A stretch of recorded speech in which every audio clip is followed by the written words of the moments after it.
offering the latest information on the Sauratown Mountain wildfire in Stokes County. Let's listen in live as officials are providing the 8 a.m. update. We probably got about 2 inches of rain on the fire yesterday and last night. It could not have come at a better time. The good Lord was wonderful us to bringing us this rain. The fire definitely had us on our heels until the rain arrived. We feel like we have a much better control of things today. A lot of good work has been done. Folks have already engaged up on the mountain first thing this morning. We did have night operations up there last night, monitoring and patrolling throughout the night. We have released the structural firefighters, just Forest Service personnel from North Carolina and also Forest Service personnel from out of state engaged up there this morning, around roughly 90 to 100 firefighters up on the mountain this morning. We've got the resources. Weather's in our favor today. Humidity is in our favor. Should be in the 50% area. We do have some gusty winds, 25-mile-an-hour winds that are forecast for today. A lot of good work to be done up there before we leave this fire. I did have some information yesterday that came in this morning as far as the burnout operation goes. Crews the other night were successfully able to bring fire down the mountain right here. Unfortunately, we did start picking up some rain, so the burning operation did have to stop at this point. So we do have some areas that we are interested when drying occurs and finishing out a firing operation. There's a lot of work to be done on the western end and that northern horn as well. This area has not had fire in it in probably 25 to 30 years, so there's a lot more material, a lot more organic soil, a lot more duff there. Firefighters were reporting open flame yesterday afternoon in stump holes 4 to 5 feet high, even with all the rain that we've had. We usually don't talk in terms of how much fire is extinguished, but one thing to think about is even if 80 or 90% of the fire has been extinguished by the rain, the fire is perimeter 750 acres. 10% of 750 acres is a lot of heat out there, so there's a lot of work to be done.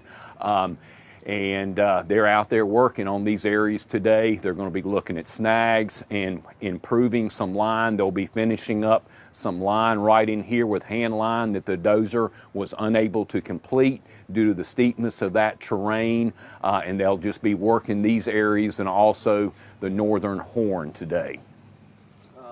Sauratown Mountain Road, left it out of the areas that spot's looking pretty good. That spot is looking really good up there, and once again, we believe all homeowners have returned to those homes, but personnel will be there staged as well today. How much would you say is contained now? We're still going with about 40%, 41% containment. My guess is we'll see improvement there, this afternoon, and the rain stopped the forward progression of the fire, so 750 acres are what we're sticking with right now. Any update on maybe when this might end? Operation section will meet throughout the day today. I think within the next 24 to 48 hour time period, probably more to the 48 time period, you'll see possibly some significant adjustments in staffing at that point. And you did say that crews will be working through the holiday. Is that still the case? That is still the case. Mm-hmm. And now that the rain has passed through, can you talk about what the conditions are on the ground and what kind of challenges that create for your... Yes, thank you for asking that. That's very treacherous, slick conditions. Since things are so wet out there, so rocky, predominant trees that are out there are chestnut oaks, big leaves. They drop those leaves on rocks with a moisture content that's almost like ice. Very slippery conditions, very hazardous for trip, slips, and falls.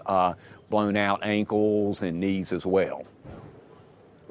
So far, there have not been any issues? No injuries have been reported and no damages at this time. Go ahead. What about visibility? Like, is fog and all that still an issue? Or? Visibility was very poor. The night operations reported last night almost zero visibility up there. I do believe things have improved a lot this morning with the lack of smoke and fog. Looks can be deceiving.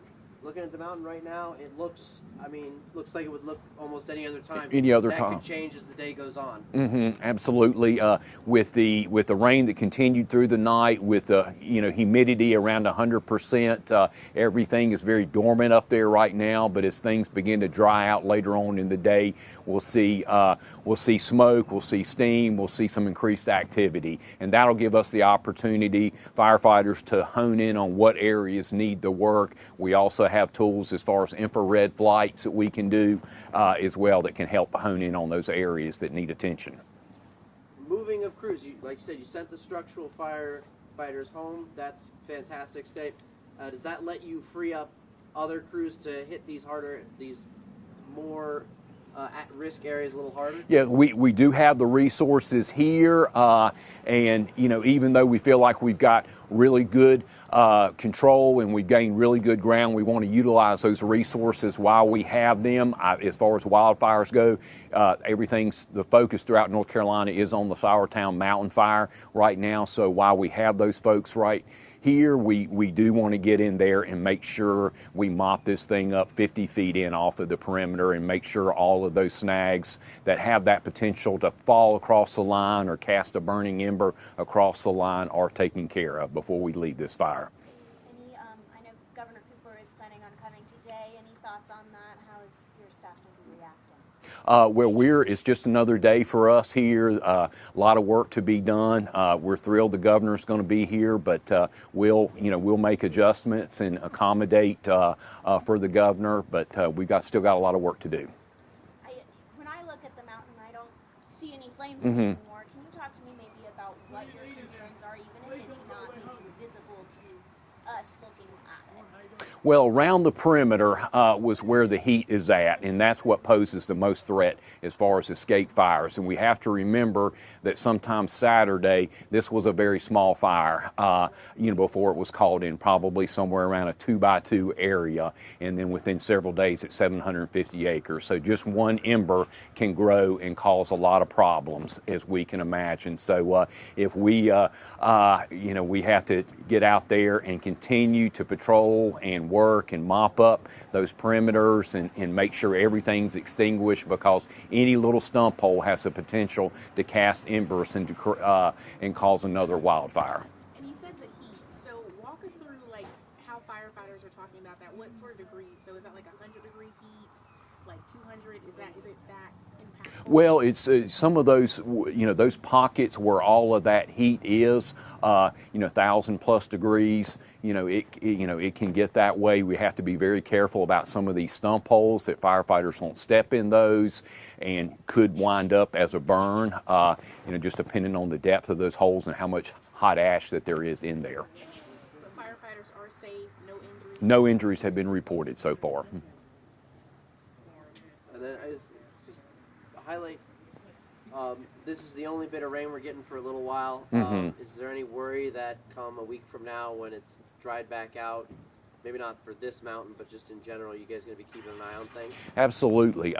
Because that's why we're taking the measures that we are over the next couple days, even though you're not seeing any smoke from here. So we're going to be here even when this incident starts downsizing, and at some point we'll hand that back over to Stokes County, North Carolina Forestry Service, and they will be checking it on a daily basis once that time comes.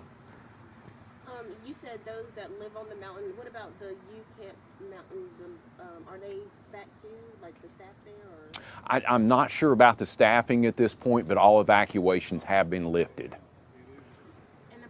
Still containment and civilian safety, like how it was Monday? Yeah, firefighter safety, civilian safety, and then structural protection are always our priorities.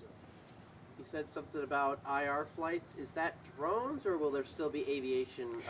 We still have aviation available that can do those IR flights and focus in on those areas that where there's a lot of heat and a lot of pockets. And that's, once again, that's primarily going to be on the northern and the western perimeter that has not had fire in those areas in years. So you still have a ban on anybody flying private drones or whatever? Yes, we do. Yep.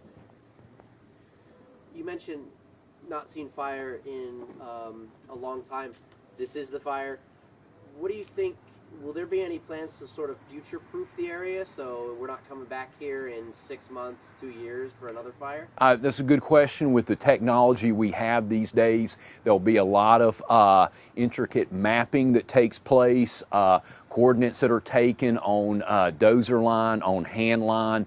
This time around, we had to send scouts in there and scout that old line out where there was once fire line, whether it be hand line or dozer line. After years of leaf fall and organic material building up, tornadic material, trees coming down covering up those lines, they're hard to identify. With good mapping technology these days, all that will be taken into account for the next time, whenever that may be, we're back here again. Is leaf fall still an issue? Yes, it is. Very much an issue still. Investigators, we're still in, you still got your teams out working.